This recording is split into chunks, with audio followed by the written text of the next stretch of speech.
Saudara Polresta Banyumas membenarkan sudah menerima laporan dari keluarga Sutrimo terkait kejelasan kejanggalan kematian Sutrimo. Kapolresta Banyumas menyatakan telah menerima laporan. Polisi sudah melakukan pemeriksaan awal dan berkoordinasi dengan Polda Metro Jaya. Nantinya dari hasil pemeriksaan awal, kasus ini akan dilimpahkan ke Polda Metro Jaya karena lokasi perkara berada di Jakarta.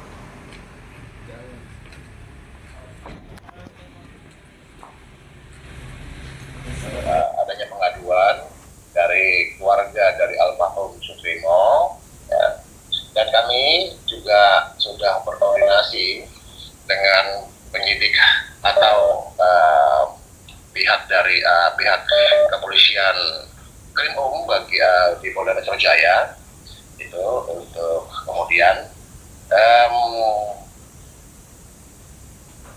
nanti kami akan melimpahkan laporan polisi tersebut, perkara tersebut ke Krimum Polda Metro Jaya. Sebelumnya keluarga almarhum Sutrimo di Banyumas, Jawa Tengah secara resmi membuat laporan ke Polresta Banyumas. Dalam laporan tersebut, keluarga ingin mendapatkan kejelasan terkait dugaan kejanggalan kematian Sutrimo. Didampingi kuasa hukumnya, Sabtu malam keluarga Sutrimo mendatangi Polresta Banyumas. Kuasa hukum keluarga menyampaikan laporan terkait dugaan kejanggalan kematian Sutrimo. Kuasa hukum juga menegaskan pihak keluarga membantah telah menerima uang sebesar 1 miliar rupiah. Apa tadi yang dilaporkan? Terkait dengan dugaan adanya dugaan kejanggalan di berita ya, karena kalau keluarga tahunya sebenarnya pada saat itu tidak ada kejanggalan ya Mas ya, tidak ada kejanggalan karena sudah bersih, gitu kan. Pada saat tahu-tahu kan karena dari berita, karena simpang siur berita begitu kan segala macam, apalagi mohon maaf ada tuduhan katanya keluarga itu nggak ngelapor gara-gara dapat uang 1 miliar ya. Artinya keluarga juga ingin tahu, ingin memastikan ya kepastian hukumnya seperti apa, apakah itu memang kematiannya wajar atau tidak. Itu saja. Keluarga tidak punya siapa terlapornya dan lain-lain, diserahkan semuanya kepada penyidik. Laporan resmi keluarga kini menjadi kunci utama polisi untuk membongkar seluruh teka-teki kematian Sutrimo. Apakah murni karena penyebab medis atau ada unsur intervensi lainnya? Namun seberapa besar peran Febrio Adiono sebagai saksi kunci dan apa langkah taktis yang harus segera diambil oleh penyidik kepolisian? Untuk membahasnya sudah bergabung Komjen Purnawirawan Ito Sumardi, mantan Kabareskrim Polri, dan juga Bang Pitra Romadoni, Presiden Perkumpulan Praktisi Hukum dan Ahli Hukum Indonesia yang juga pelapor dari kasus kematian Sutrimo ke Bareskrim Mabes Polri. Selamat petang Pak Ito, Bang Pitra. Selamat petang, Mbak Cynthia. Salam sehat selalu. Ya, salam sehat selalu untuk kita semua. Saya ke Bang Pitra terlebih dahulu. Bang Pitra, Anda melaporkan kasus kematian Sutrimo ini ke Bareskrim Mabes Polri. Landasannya apa? Dan apa yang diharapkan dari laporan ini? Ya, yang pertama Ketua Bidang Hukum dan Pembelaan menyampaikan bahwasannya terdapat kejanggalan-kejanggalan terkait dengan kematian daripada almarhum Pak Trimo, yang menurut catatan ahli ada beberapa hal yang perlu didalami untuk ditindaklanjuti lebih lanjut, mengingat dari segi pandangan kriminologi ya, yang bersangkutan ini adalah pegawai daripada Ex-Jampitsus. Kenapa pada waktu hal yang bersamaan juga terjadi musibah terhadap Pak Trimo ini. Nah, di mana kita ketahui bersama bahwasannya yang bersangkutan ini kan sudah pulang kampung, kan begitu. Tetapi informasi yang kami dapatkan, yang bersangkutan disuruh tiba-tiba berangkat lagi untuk ke Jakarta. Nah, sampai di Jakarta itu ada beberapa yang menjadi temuan kami yang merupakan sangat janggal ya untuk didalami, yaitu berupa formulir kronologis yang ditandatangani atas nama Febrio Adiono. Formulir? Dalam formulir kronologis. Yang ditandatangani Febrio Adiono ya. Temuan kami di situ kami dalami, di situ dituliskan bahwasannya tanggal 23 bulan 7 2024 di sini ditulis ini 2014 ya, tapi seharusnya di sini ada 2026. Gitu. Ini dibuat yang bersangkutan jam 3.20 ya, lokasi tempat kejadian Keramat Pela. Nah, tersebut. Jadi yang bersangkutan menerangkan jam 3.20 yang Pak Trimo ini sedang tidur. Berarti kan yang bersangkutan ini tahu betul banyak jam berapa tidurnya, jam berapa beliau jalan dan lain-lain. Maka dari itu yang bersangkutan menerangkan sekitar 6.37 itu Pak Trimo ini menelepon yang bersangkutan. Oke, langsung saja poinnya. Poinnya adalah terkait dengan kejanggalan-kejanggalan tersebut, kita meminta bahwasannya almarhum ini harus dilakukan ekshumasi untuk otopsi. Baik. Ceritanya ya, kematian ini sangat janggal sekali seperti itu. Oke, Pak Ito, artinya sekarang ada 2 laporan yang masuk dari pihak keluarga ke Polresta Banyumas dan juga dari Bang Pitra dan kawan-kawan ke Barreskrim Mabes Polri. Apakah laporan ini setidaknya bisa membuka untuk penyelidikan baik mulai dari ekshumasi, otopsi dan proses-proses lainnya, Pak Ito? Ya, saya kira apa yang disampaikan Bang Pitra itu kan kepedulian daripada masyarakat yang peduli hukum ya. Selain itu ya alhamdulillah keluarga saat ini sudah melaporkan ke Polres Banyumas. Sebagaimana kita ketahui saat ini kan muncul spekulasi ya yang beredar di masyarakat yang tentunya ini pun juga perlu ada satu kejelasan. Karena bagaimanapun juga penyebab kematian daripada almarhum Sutrimo ini kan harus didalami dengan forensik kedokteran atau scientific crime investigation. Nah selama ini kan tidak dilakukan. Kemudian meskipun di dalam KUHP ya KUHP itu aturannya tidak mensyaratkan izin mutlak ya dari keluarga, tapi hanya kewajiban pemberitahu dari kepolisian ya. Di sini kan yang ingin dicari oleh pihak penyidik adalah penyebab kematian, cara kematian dan waktu kematian. Nah tadi sudah ada masukan-masukan dari Bang Pitra, itu pun akan sangat membantu nanti untuk dalam proses pendalaman ya. Tapi kan kita tentunya belum bisa menentukan apakah yang bersangkutan itu atau almarhum itu meninggal secara wajar atau tidak wajar sebelum dilakukan ekshumasi. Nah, berkaitan dengan ekshumasi ini, Pak Ito, maaf saya potong, ketika laporan sudah masuk, kapan setidaknya, apakah memungkinkan untuk dilakukan ekshumasi? Ya, segera. Sangat memungkinkan, Mbak. Ya, karena kan ekshumasi itu juga harus ada dokter yang forensik yang mendampingi, ada pengamanannya, ada keluarganya, termasuk daripada pengamat independen. Misalnya di sini Kompolnas ataupun daripada Komnas HAM. Karena kita juga tidak ingin, karena ini kasusnya ini kan kasus besar yang menyangkut kepada kasus besar, kita tidak ingin ada dugaan-dugaan terjadi rekayasa daripada penyidik. Jadi saya kira ekshumasi harus segera dilakukan dan tentunya kita tinggal menunggu saja apakah penyebab daripada kematian tersebut, caranya bagaimana, kemudian waktu kematiannya kapan, nanti dikaitkan dengan tadi masukan-masukan dari Bang Pitra itu sangat berharga bagi penyidik yang tentunya akan menjadi dasar untuk pendalamannya. Demikian.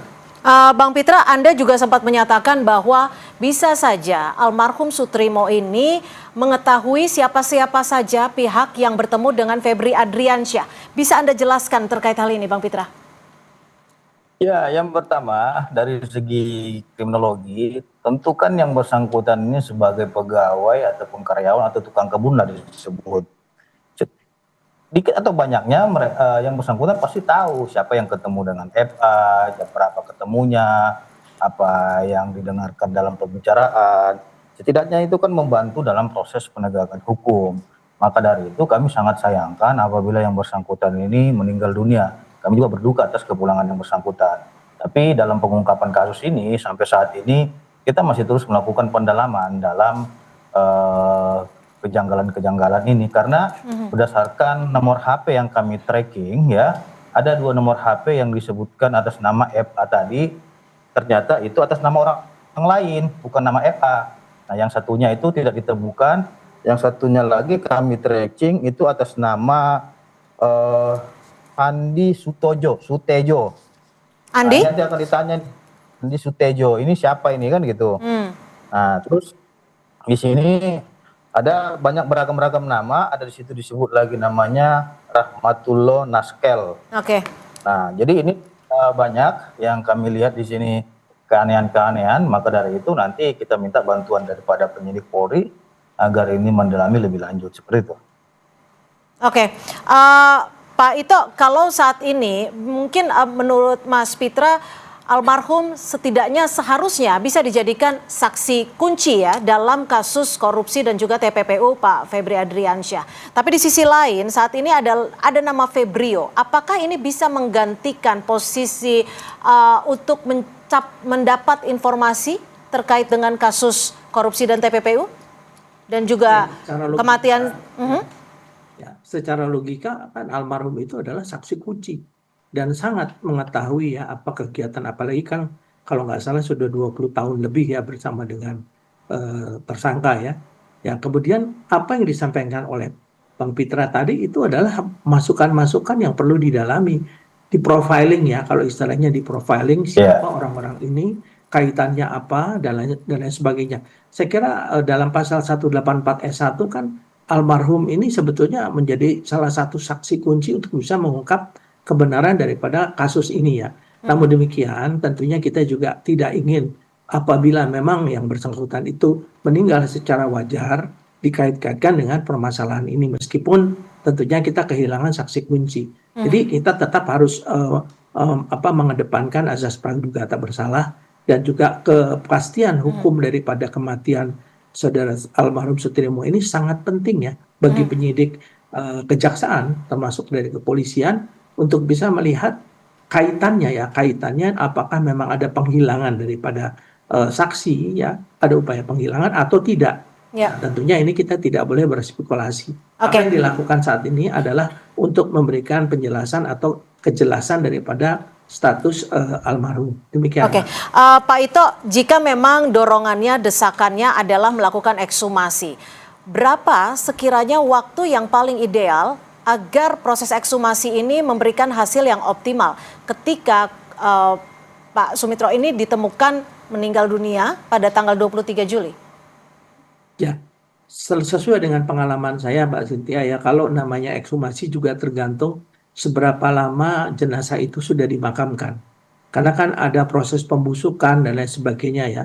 Dan di sini memang kita ingat waktu kasus Brigadir Yosua ya. Itu pun juga kan kita memerlukan waktu. Tapi ini pun juga saya kira teman-teman dari forensik kedokteran mereka juga sudah memiliki peralatan dan pengetahuan untuk secepat mungkin bisa mendapatkan satu kesimpulan.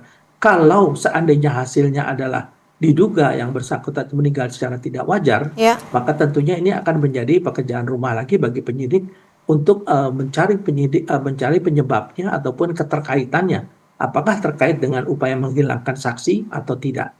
Tapi yang kedua adalah tadi saya sampaikan, kalau memang kematiannya dianggap wajar, termasuk rekam jejak medis daripada almarhum, tentunya di sini kepolisian juga harus segera menjelaskan bahwa almarhum itu adalah meninggal secara wajar sehingga tidak ada lagi spekulasi-spekulasi yang berkembang di masyarakat.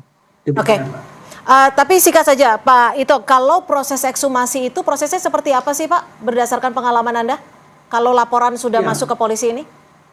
Ya, pertama adalah kita memberitahukan kepada keluarga, kemudian kepada RT setempat, kemudian kita melakukan penggalian ya, disaksikan oleh keluarga dan juga daripada aparat setempat maupun juga daripada biasanya dari pengamat independen. Nah setelah itu diambil organ-organ tubuh ya yang memungkinkan untuk bisa dianalisa apakah ada racun ataupun ada benda-benda lain yang mengakibatkan yang bersangkutan meninggal. Selain itu juga waktu kematian juga nanti akan bisa dilakukan penyelidikan ya oleh tim forensik dan juga caranya. Kalaupun memang itu namanya racun, maka bagaimana caranya racun itu bisa masuk dan lain sebagainya. Dan itu biasanya memerlukan waktu paling tidak seminggu sampai sebulan ya Mbak ya, pengalaman daripada kami. Tapi saya yakin dengan peralatan yang ada itu akan bisa secepat mungkin agar spekulasi yang ada di masyarakat bisa segera dinetralisir ya. Bang Pitra, setelah memasukkan laporan ke Bareskrim Mabes Polri, langkah lanjutannya akan seperti apa Bang? Langkah lanjutannya tentu kita terus berkoordinasi dengan penyidik agar perkara ini terang benderang ya, karena kebenaran itu harus seterang cahaya. Terus yang menjadi catatan kami adalah bahwasanya telah banyaknya beredar informasi dan pemberitaan sampai sekarang mengapa hingga saat ini keluarga belum menerima sejumlah barang pribadi almarhum seperti telepon genggam, kartu ATM, dompet, dan pakaian. Saya kira ini adalah hal-hal yang harus diperoleh oleh keluarga untuk pembuktian nanti. Karena Itu kartu konfirmasi ATM ini dari mana Bang? Anda memperoleh informasi bahwa semua barang itu belum ada di keluarga? Saya kira itu sudah tersebar di platform berbagai media sosial. Iya, Jadi tapi itu apakah bukan- sudah terkonfirmasi? Nah, keluarga kan sudah menyampaikan dalam rilisnya bahwasannya mereka belum menerima handphone daripada Oke. yang bersangkutan. Maka dari itu ya kita minta, karena ini keluarga sudah menyampaikan handphonenya belum dikembalikan, ya siapapun yang menahan handphone itu kembalikanlah kepada keluarganya untuk kepentingan penyidikan lebih lanjut seperti Oke, itu. baik, terima kasih Bang Pitra Romadoni dan juga terima kasih Komjen Purnawirawan Ito Sumardi sudah berbagi perspektif di Kompas Petang. Selamat sore Pak Ito.